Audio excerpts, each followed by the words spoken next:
The Midnight Hauntings.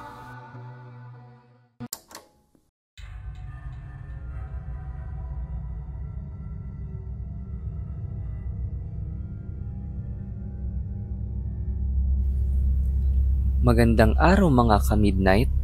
Ako si Rex. Ang kwentong ito ay ipinadala ng isa nating tagapakinig at ito ay tungkol sa isang babae na dumalaw sa isang probinsya para magdiwang ng bagong taon, kung saan siya ay nabiktima ng pagyanggaw sa kinain niyang pansit. Ako si Pipay at nangyari ang aking kwento ilang taon na ang nakalipas. Laking Maynila ako kaya hindi ako gaanong kapamilyar sa mga paniniwala sa mga probinsya. Kaya laking gulat ko nang aking unang malaman ang ibig sabihin ng yanggaw sa pagkain. Nagumpisa ang aking kwento nang ako ay nakidalo sa isang piyesta sa isang probinsya. Mag-isa lang ako nun at wala akong kakilala doon nung mga panahong iyon. Mabuti na lang ay mabait ang aking natuluyan na pagmamay-ari ni Manang Clara. Maasikaso si Manang Clara sa akin at nililibre pa niya ako madalas. Tila kinupkup ako nito at lagi niya akong tinatawag na anak. Siya ang unang nagbilin sa akin na mag-ingat sa yanggaw. Dahil makikikain ako sa labas, ay tandaan ko daw na wag basta kakain ng ihahain sa akin. Sa kasamaang palad ay nabiktima ako ng yanggaw sa pansit. Hindi ko maalala ang bahay na aking napuntahan, ngunit umuwi ako nun na tila nahihilo at kakaiba ang pakiramdam. Lingid sa aking kaalaman ay nag-umpisa na pala ang aking bangungot. Kinabukasan ay tila gumaan na ulit ang aking pakiramdam at naisipan na makikain sa ibang mga bahay. Mariing pinapaalalahanan ni Manang Clara na maging maingat ako dahil may mga hindi mabubuting nilalang na naninirahan sa probinsyang ito. Pinagsisisihan ko ang hindi pakikinig kay Manang Clara dahil kinagabihan ay sumama ulit ang aking pakiramdam, lalo na ang aking sikmura. Ang nakakapagtaka ay sa dami ng aking kinain ay kinukuluan ako ng tiyan sa kagutuman buong gabi. Sa dami ng aking kinain ay dapat busog na ako. Naisipan ko na lang na itulog ang aking gutom. Ngunit kagulat-gulat nang bigla akong gisingin ni Manang Clara dahil sa isang balita. Natagpuan di umano ang isang katawan ng lalaki sa kagubatan. Dumanak daw ang dugo sa pinaghihimlayan nito at lasog-lasog ang laman loob na tila nilapa ng mabangis na hayop.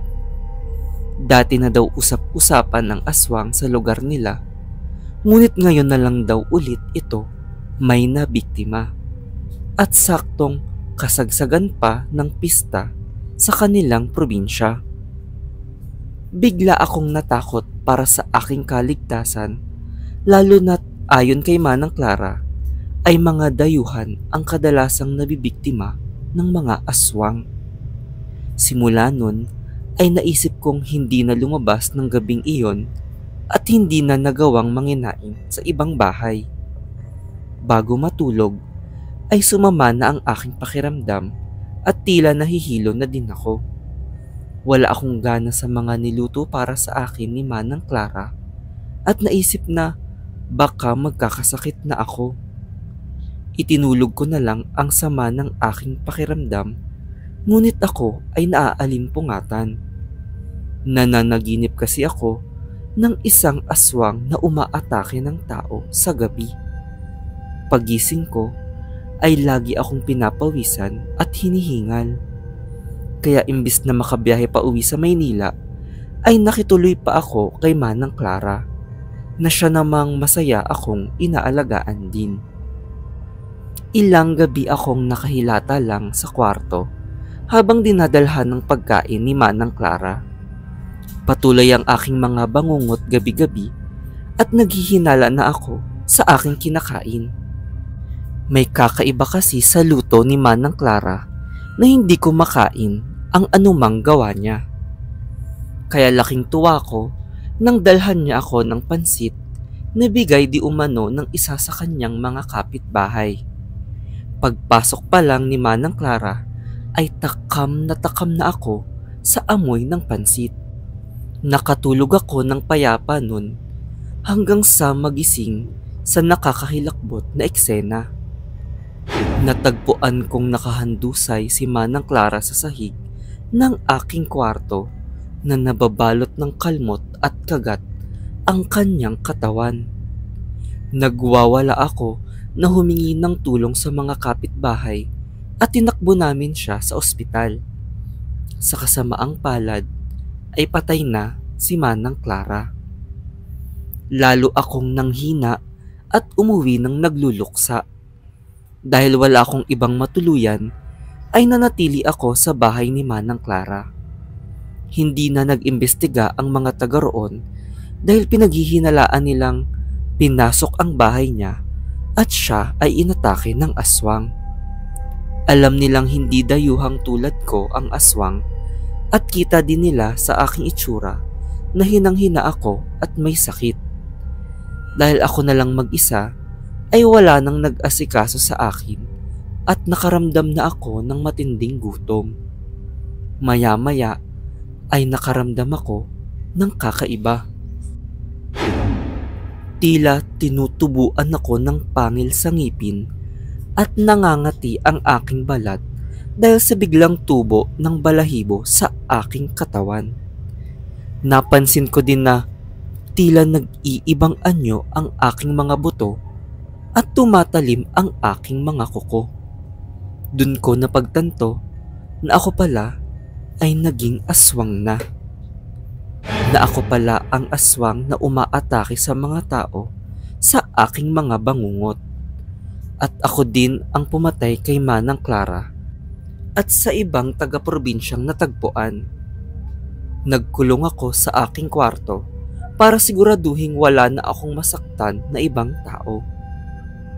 Hindi ko alam ang aking gagawin at wala akong malapitan. Hindi ako nagtitiwala sa mga kapitbahay ni Manang Clara dahil isa sa kanila ang dahilan kung bakit ako naging aswang. Kaya naman naisip kong maghanap ng isang albularyo na makakatulong sa akin. Pinaliwanag niyang ako daw ay nasa proseso ng pagiging aswang na tinatawag na salab. Paraan daw kasi ng aswang na manghawa sa pamamagitan ng yanggaw sa pagkain. Dahil nakakain daw ako ng pagkain nila, ay magiging aswang na din ako. Agad niya akong ginawa ng lunas at tinulungan na matigil ang salab. Matapos nun, ay milagrong gumaan ang aking pakiramdam at hindi na binangungot muli. Nakiramay ako sa pamilya ni Manang Clara, ngunit nilalamon ako ng aking konsensya. Dahil alam ko sa sarili kong ako ang naging sanhi ng kanyang pagkamatay. Nagsisisi ako dahil isang mabuting tao na tulad niya ay namatay dahil sa akin. Nasasaglit na panahon ay naging aswang ako dahil hindi ako nag-ingat sa yanggaw sa pansit.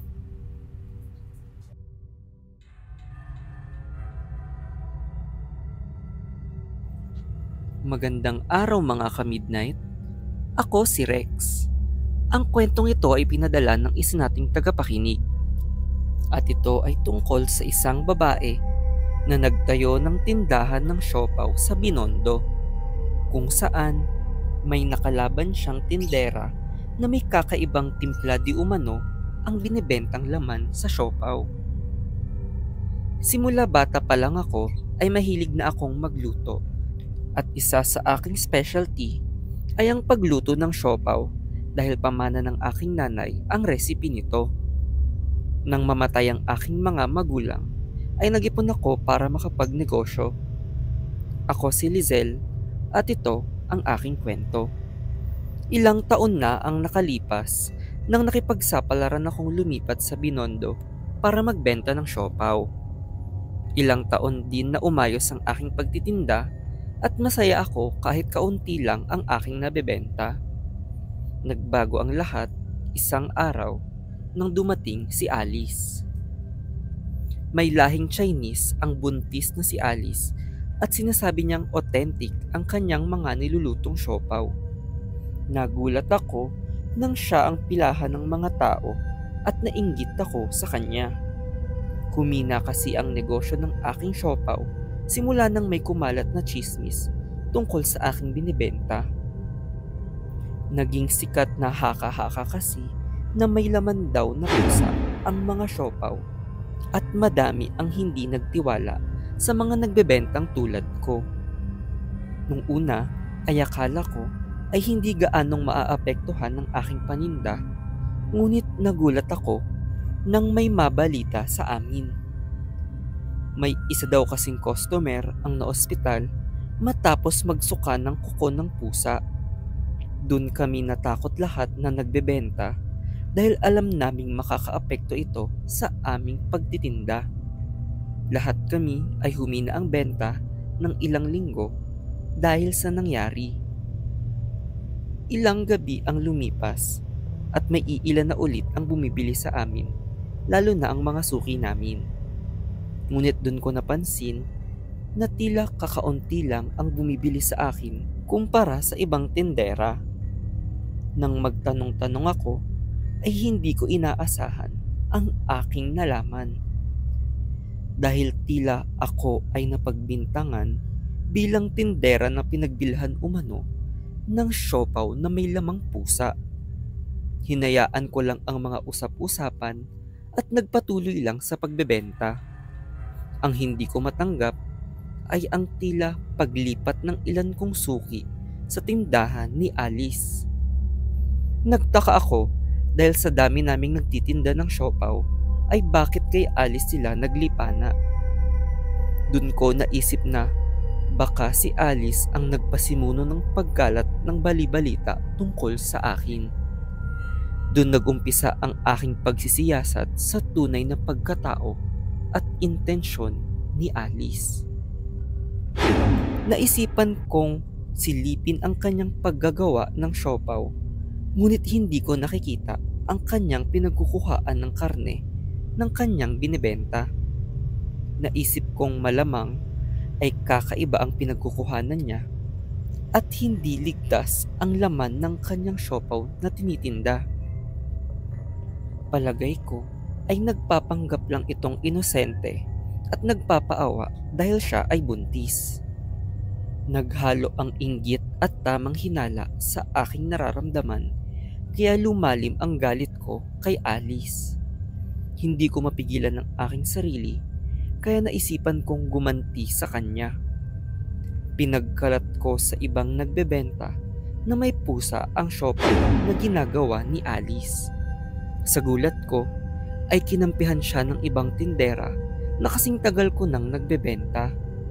Ayon sa kanila ay iisa lang ang pinagkukuhaan nila ng supplier sa baboy na nilalagay nila sa siopaw. Dumami ang bumili sa paninda ni Alice at doon ako lalong nagtaka. Naisip kong baka may hinahalo ito sa siopaw kung saan nagagayuman niya ang mga customer at pati mga kapwa tindera ay kumakampi sa kanya. Nagpasya akong dapat kong pigilan si Alice anuman ang mangyari. Halos mabaliw ako dahil hindi ko matanggap na mawawala lang lahat ng pinaghirapan ko.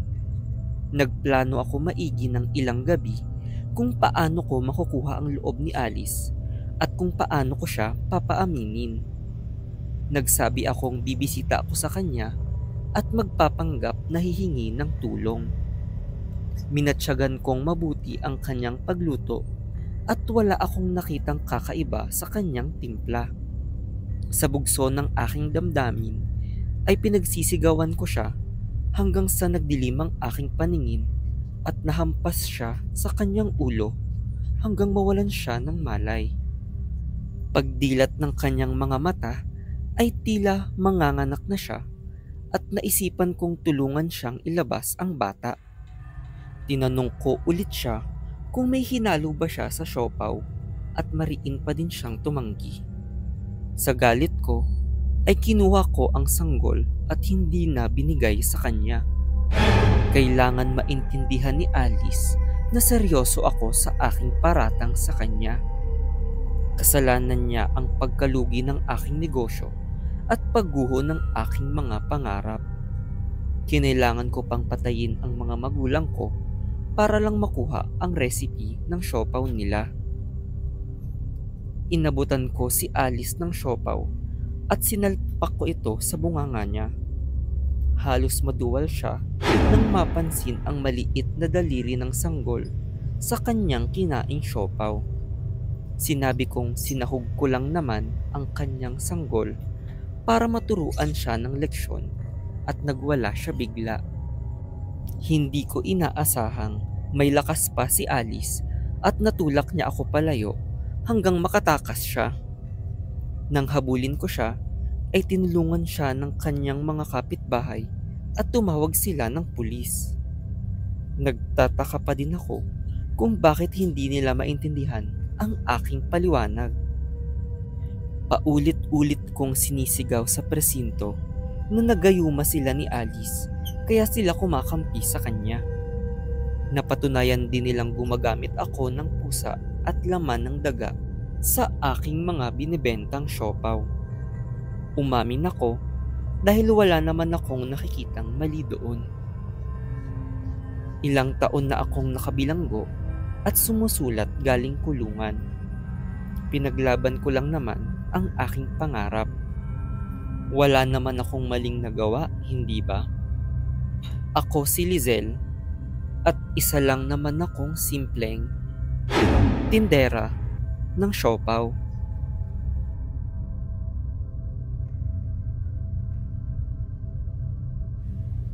Magandang araw mga ka-midnight. Ako si Rex. Ang kwentong ito ay pinadala ng isa nating tagapakinig at ito ay tungkol sa isang babae na nahanap ang sikretong libro sa pagluluto ng kanyang ina, kung saan may nagparamdam sa kanyang mga kaluluwa matapos niya itong matagpuan. Bata pa lang ako ay mahilig na akong magluto. Siguro ay naman ako ito sa aking nanay. Kahit hindi kami gaanong malapit sa isa't isa, ay iniidolo ko siya sa pagluluto.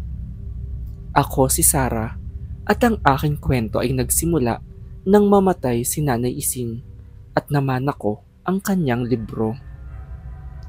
Puno ito ng kanyang mga putahe at dahil mahilig akong magluto ay ginaya ko agad ang mga ito.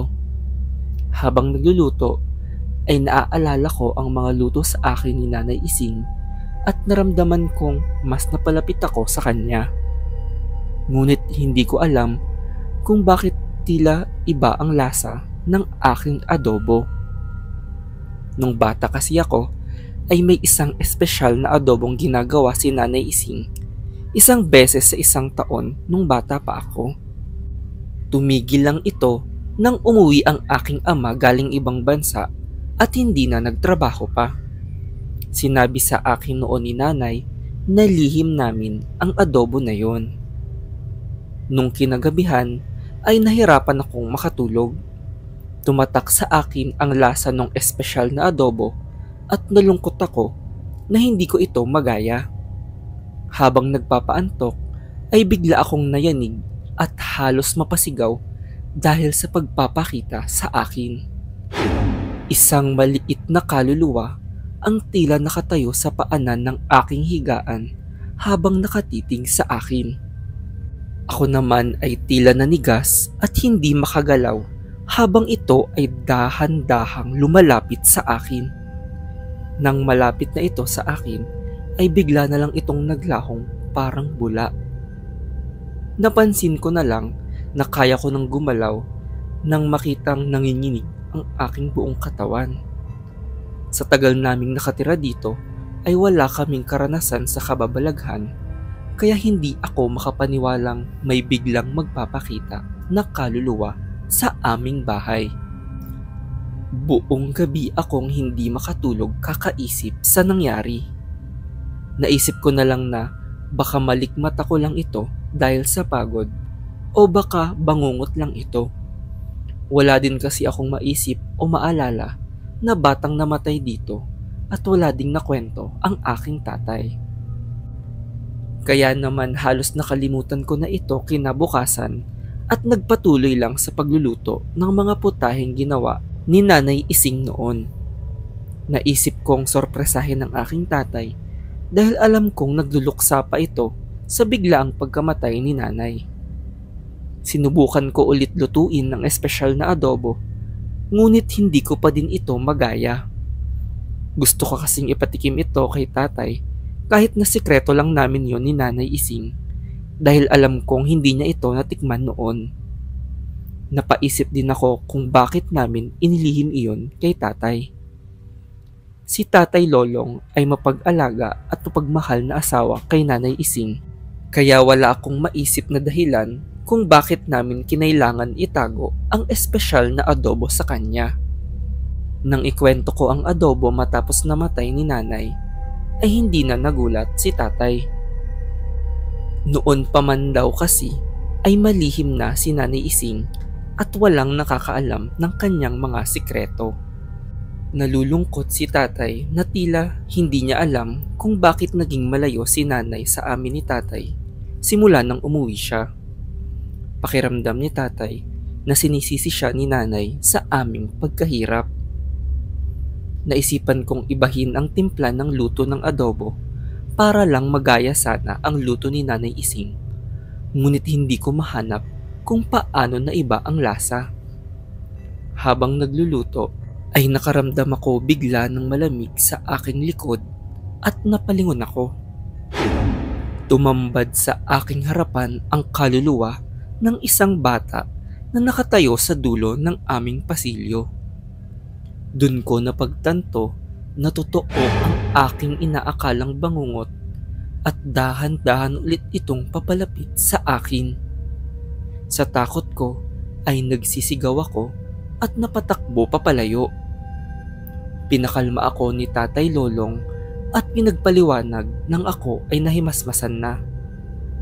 Sinabi niyang wala siyang alam na bata na namatay sa aming bahay o kahit saan malapit sa amin. Kaya naman magsasaliksik daw siya tungkol sa aking nakitang bata. Nagpasalamat ako kay Tatay Lolong dahil sinuportahan niya ako at pinaniniwalaan niya ang aking nakita. May mga lumang gamit daw sa garahe at titignan niya doon kung may mga kamuka ang aking nakitang kaluluwa sa mga lumang litrato ng mga ninuno namin.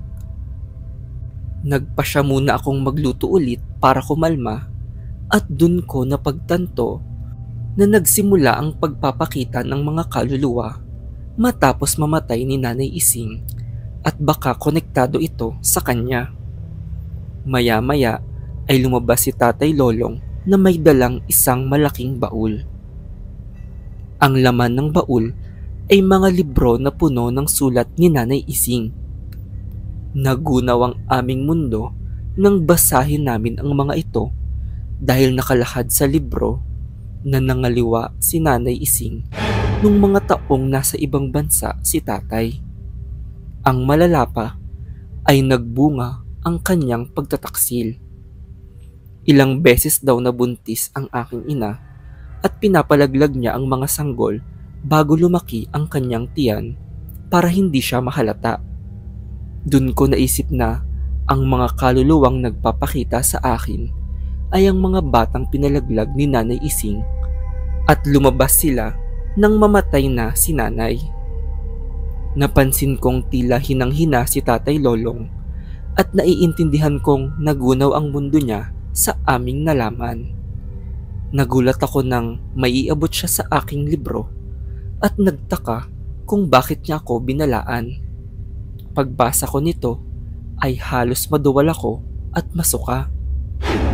Dahil hinalo daw ni nanay ang mga fetus ng kanyang pinalaglag bilang sahog sa espesyal na adobo. Ito daw ay para walang bahid ng ebidensya kapag binaon niya ito sa likod bahay O kaya baka may makakita kung ibalot lang niya ito at itapon kung saan. Ang nakakahilakbot sa lahat ay naisipan niyang ipakain ito sa musmos na ako. Tandang-tanda ko na ilang beses akong nakakain ito at ako ay nasarapan pa. Hanggang ngayon ay dala-dala pa din namin ni tatay ang bigat na iniwan sa amin ng mga lihim ni nanay. Ngayon ay hindi na ako makakain ng pagkain na hindi ko gawa sa takot na baka kung ano ang sinahog dito. Baka kasi lingid sa kaalaman ko ay tao na pala ang kinakain ko. Tulad ng adobo ni nanay.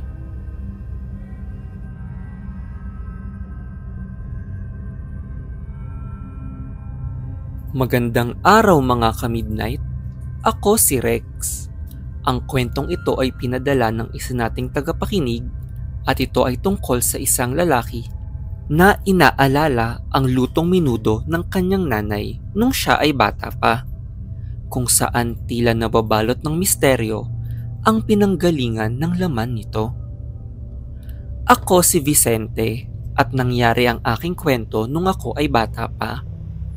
Hindi ko na kasi gaano maalala masyado ang karamihan sa mga nangyari sa akin nung bata pa ako.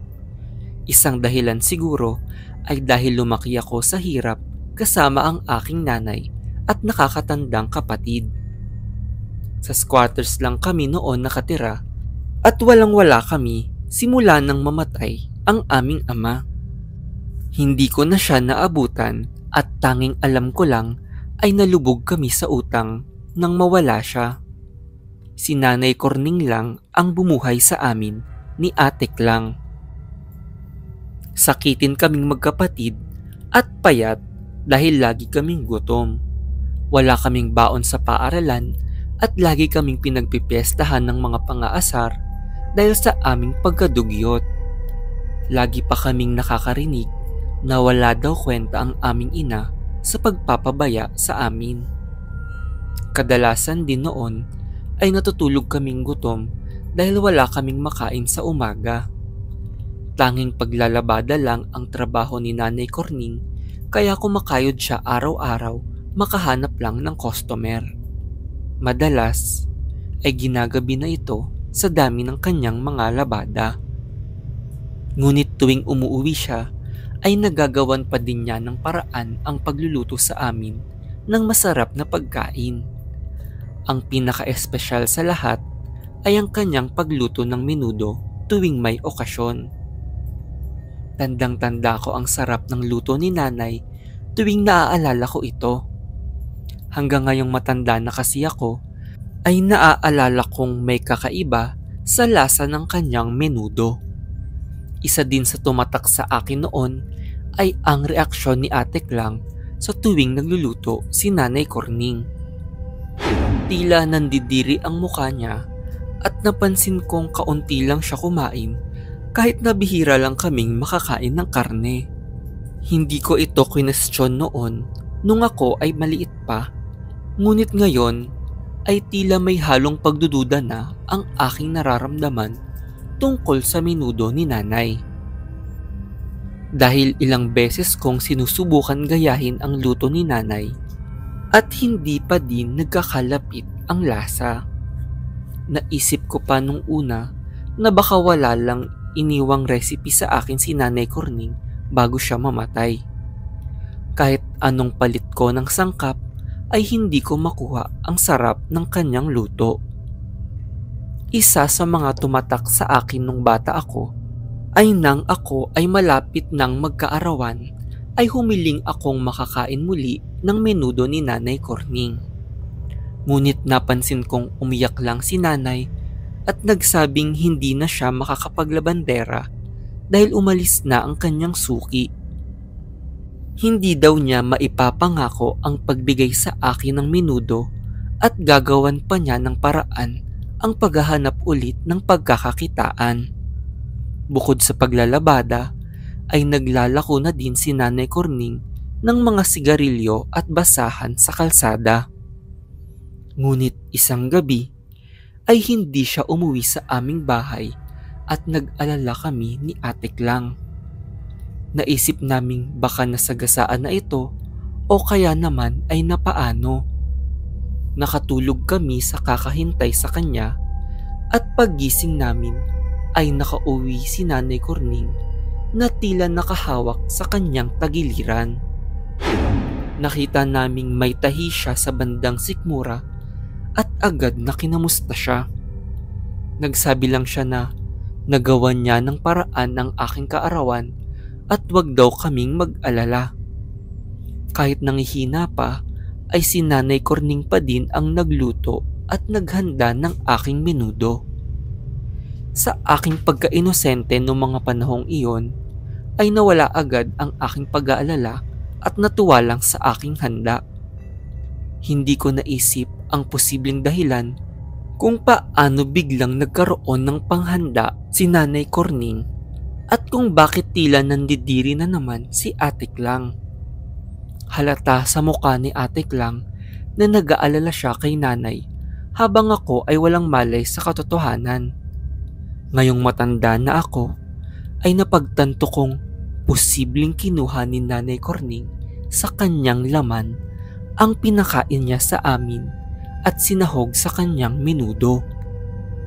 Agad akong tumawag kay Ate Klang para tanungin ang katotohanan tungkol sa aming kinakain noon. Hindi ko sigurado kung laman ba ni nanay ang ginagamit niya o kaya laman ng ibang tao. Nang makausap si Ate Klang ay mas lalo akong nagulat. Dahil tuwing naghahanda daw si nanay noon ay nahuli niyang may kasama itong iba't ibang lalaki na tila binibenta niya ang kanyang katawan para lang makakuha ng pera. Kumapit daw si Nanay Corning sa patalim para lang may maipakain sa amin noon pa. At ang kanyang sugat daw sa tagiliran ay dahil sa kanyang pagbenta ng isa sa kanyang bato sa isang sindikato para lang makapagbayad utang at may maihanda sa aking kaarawan. Hindi ako makapaniwala sa mga ginawa ni Nanay Corning para sa aming pamilya, na lahat ng sakripisyo at paghihirap na dinanas niya ay para lang mabigyan kami ng magandang buhay sa kabila ng aming kahirapan, na kahit na tinatawag siyang walang kwentang ina ng ibang magulang ay hindi nila alam ang mga ginawa ni Nanay Corning para sa amin. Hindi ko mapigilang maiyak sa lungkot at pagkaawa sa aking ina.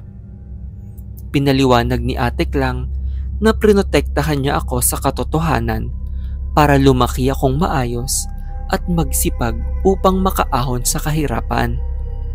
Ayaw lang daw niyang mabahidan ng kalungkutan ang alaala ko kay nanay. Lalo na't ilang buwan lang matapos ng aking kaarawan ay pumanaw si Nanay Corning dahil sa komplikasyon ng mga naging impeksyon sa ginawa sa kanyang iligal na operasyon. Ngayong malaki na ako ay dinalaw namin ni Ate Klang ang kanyang puntod at nagpasalamat. Dun ko natutunan na ang pagmamahal ng isang ina ay walang hanggan at walang maliw, na walang hihigit pa sa sakripisyong kanilang ginagawa para sa atin. At ang pagmamahal sa aming mga anak lang pala ang sikreto sa menudo ni nanay.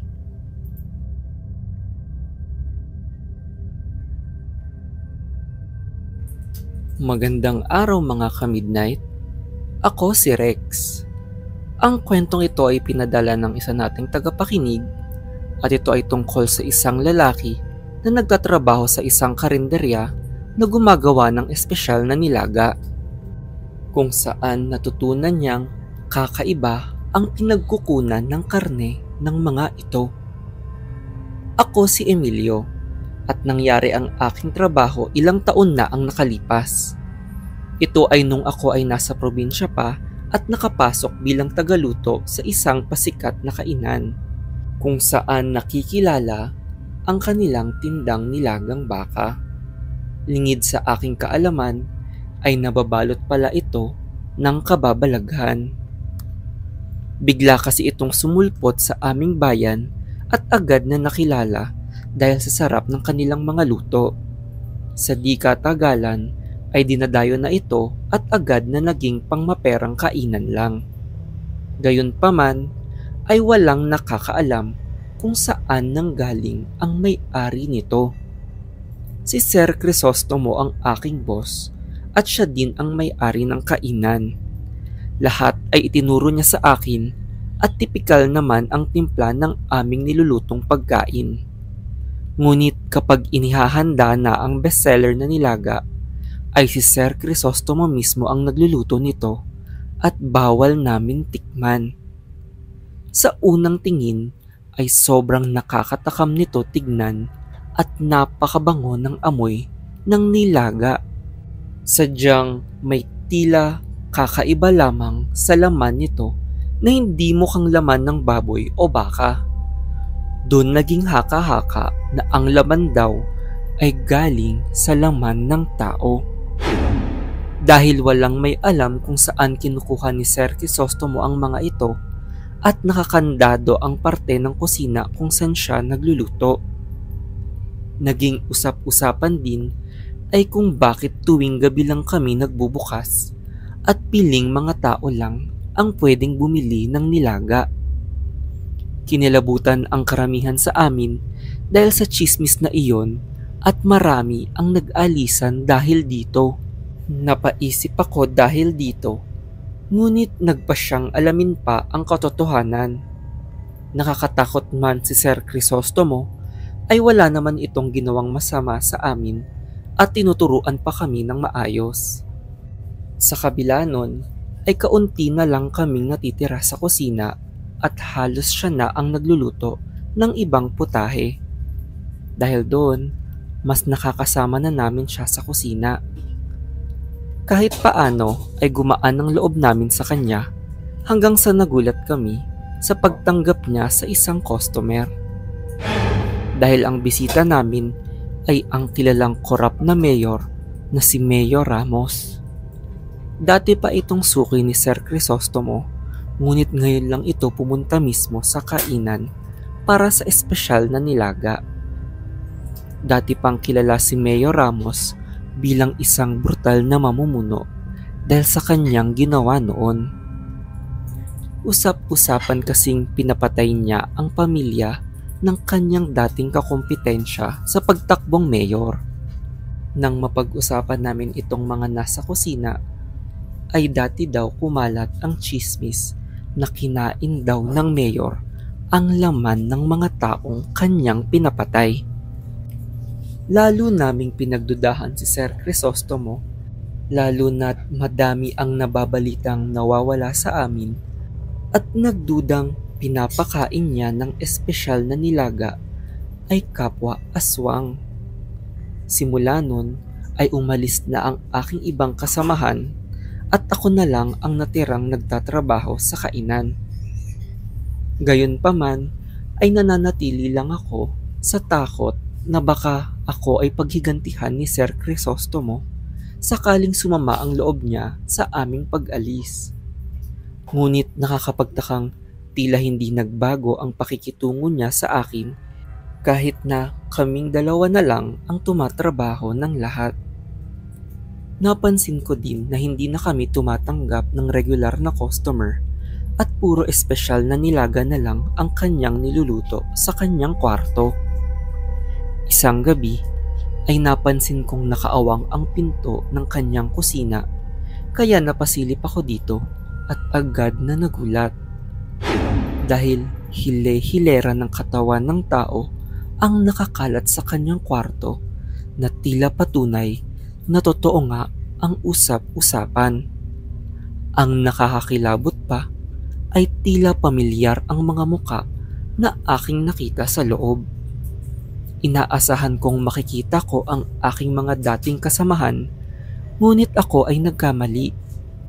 Dahil ang mga nagkalat sa sahig ay ang mga dating customer namin na pinaglutuan ni Sir Crisostomo ng kanyang espesyal na nilaga. Halos masuka ako nang mapagtantong laman ng tao ang karne ng nilaga na pinapakain sa kanila. Maya-maya ay napansin agad ako ni Sir Crisostomo. Agad ako nitong hinabol at pinigilang manlaban. Inaasahan kong ako ang susunod niyang papatayin, ngunit nakakapagtakang binitawan din niya ako at kinausap ng malumanay na nais niyang magpaliwanag habang umiiyak akong nagmamakaawang huwag niya akong patayin. Pinaliwanag niya na hindi totoo ang mga balitang siya ay isang aswang. Siya daw di umano ay isa sa mga anak ng pinapatay ni Mayor Ramos at ilang taon na niyang plinano ang kanyang paghihiganti. Pinasama niya ako sa labas para daw may ipakita sa akin. Pagdating sa labas ay nagbalak akong tumakas, ngunit napansin kong may isang lalaki na nananakit ng isang babae. Nagulat ako nang biglang lumapit si Sir Crisostomo at sinaksak ang lalaki sa likod habang pinatakas ang babae. Maya-maya ay nilaslas niya ang leeg nito. Agad na tumumba ang lalaki at nasuka ako sa pandidiri. Nilapitan ako ni Sir Crisostomo at nagsabing masasamang tao lang ang kanyang pinapatay. Paraan daw niya ito para mapabuti ang aming bayan. Dahil mabuti daw akong tao, ay hindi niya ako sasaktan. Pinaliwanag niya na masasamang tao lang ang pinapatay niya at kinakatay niya ang mga ito para ipakain sa mga mas masasamang tao tulad ng pumatay sa kanyang pamilya na si Mayor Ramos. Kaya naman nais niyang samahan ko siya sa kanyang misyon. Kaya lang daw niya tinatanggap sa kanyang kainan si Mayor Ramos ay para patabain ito ng husto sa pagpapakain ng karne ng tao bago niya ito katayin na parang baboy. Balak din niyang ipakain ang laman nito sa ibang korap na politiko at masasamang tao. Nagpasalamat siya sa aking pananatili at inalok ulit akong tulungan siya. Humingi ako ng tawad sa kanya at umalis na din matapos nun. Hinayaan lang ako ni Sir Crisostomo at nabalitaan ko na lang ang pagkawala ni Mayor Ramos. Doon ako napaisip na nakapaghiganti na si Sir Crisostomo. Ilang taon na ang nakalipas nun at wala na akong balita sa aming bayan. Hindi ko na ni-report sa pulis si Sir Crisostomo dahil naiintindihan kong nadala siya ng poot at paghihiganti. Maging leksyon sana ito para hindi malamon ng sama ng loob na aabot sa puntong papatay ng tao para isahog bilang karne sa nilaga.